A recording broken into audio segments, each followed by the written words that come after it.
Hello everyone, I hope you are doing well.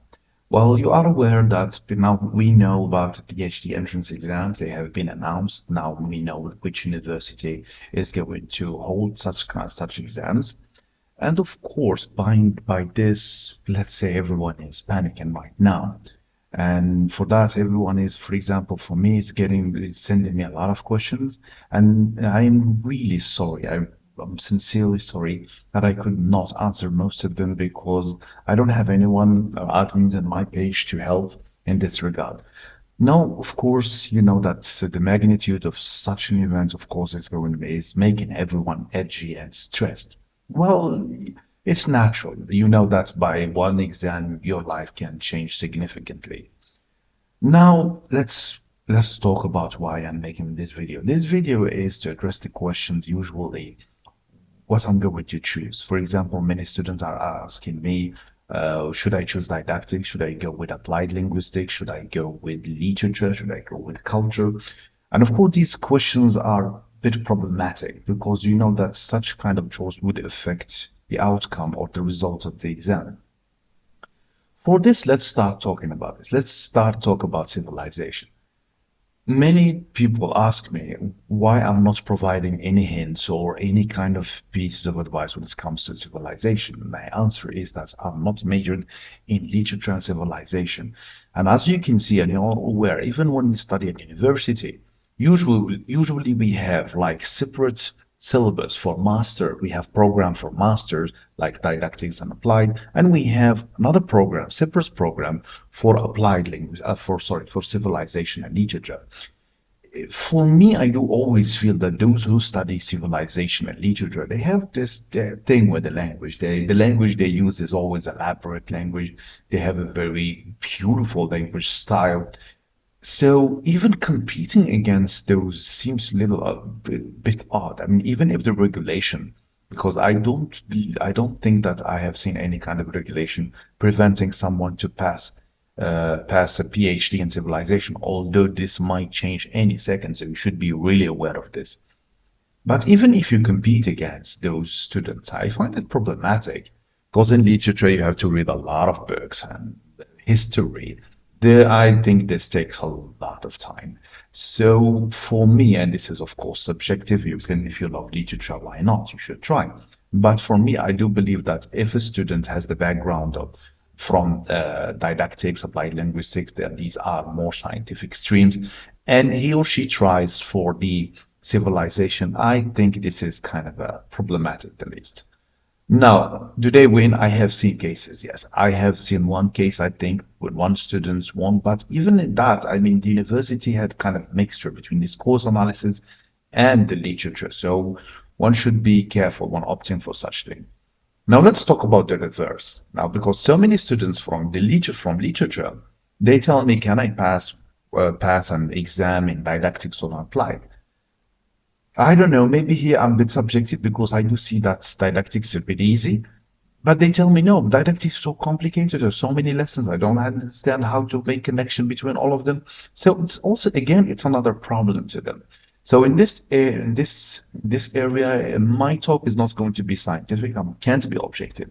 But of course, if you read one or two or three books of didactics, you would understand. Like at least you understand the, let's say, for example, the broad theme of the whole thing. But it's not the case when it comes to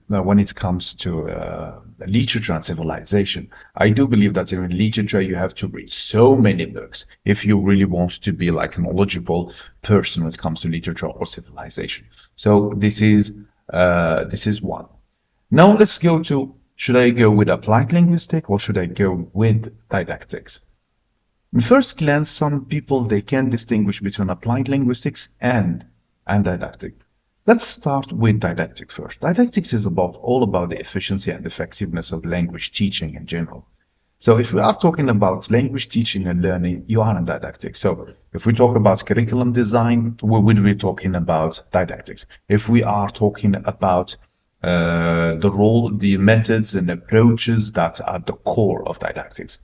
If you move to the teacher role, learner's role, if you were talking about classroom activities, if we talked about classroom management, also part of it, if we talk about assessment, All these will fall under didactics. Then where is applied linguistics? Applied linguistics is more of that discipline that relates linguistics and other fields with didactics. Let me give you an example. And I'm not going to try to give you definitions from book, etc. You can check all that. If we are talking about, let's say in didactic, we talk about language methods and approaches. Let's say, for example, we talk about communicative approaches. We talk about behavior. We talk about, let's say, grammar translation method. Now, at the core of these methods and approaches, we obtained principles from first language acquisition theories or second language learning theories, and these we bring from applied linguistics. So, for example, if you go to applied linguistics and most syllabus when it comes to applied linguistics at university, they teach first language acquisitions.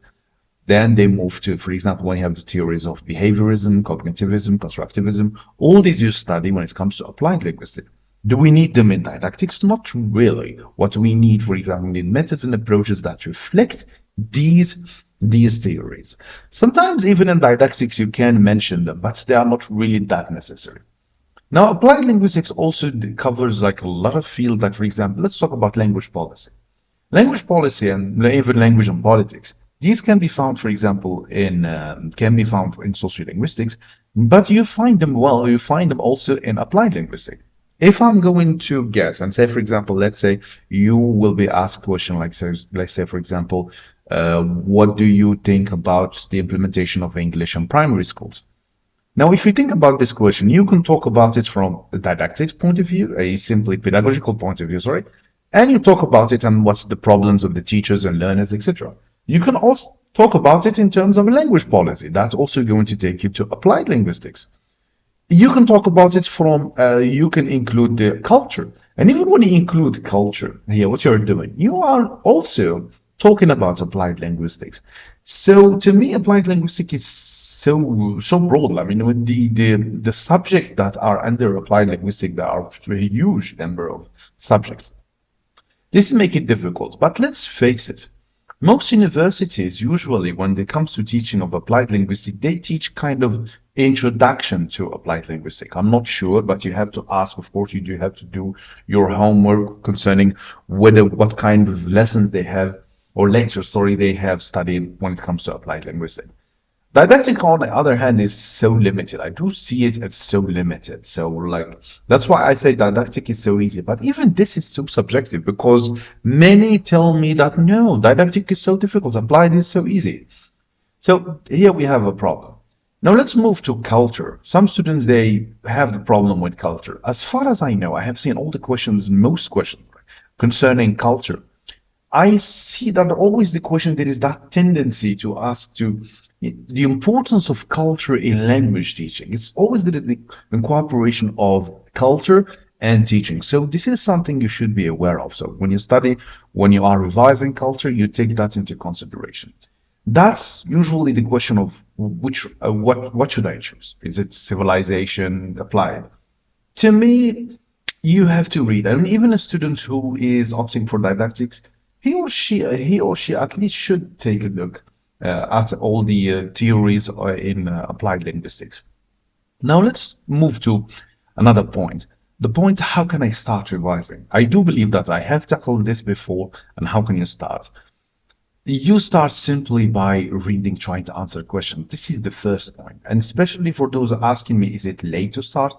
I'm really sorry to say that. It's a bit late. But I can tell you, no, it's way late, so don't start. Start from now. But there's no time for you to start reading books. Simply, there is no time for that. So what you're going to do, you have to grab all the questions and you start writing. I always say the piece of advice to my friends, if you are writing, this is good. If you are not holding the pen these days, trust me, you are missing. Every day you are not writing, that's a day you have missed.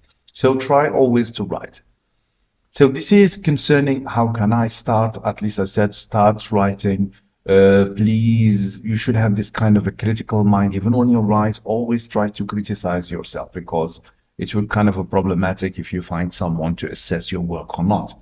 This is an issue. So this is, I try to cover these two questions. What should I, at least what should I choose? and how can I start revising, or am I late or not? I do believe that you still have 1 month, and this one you can do miracles when it comes to this month. So you need to start, of course. I will try to add more videos, and the next video, inshallah, I'm going to share with you books that you should read, or at least books that I would recommend concerning didactics, and of course also applied linguistics.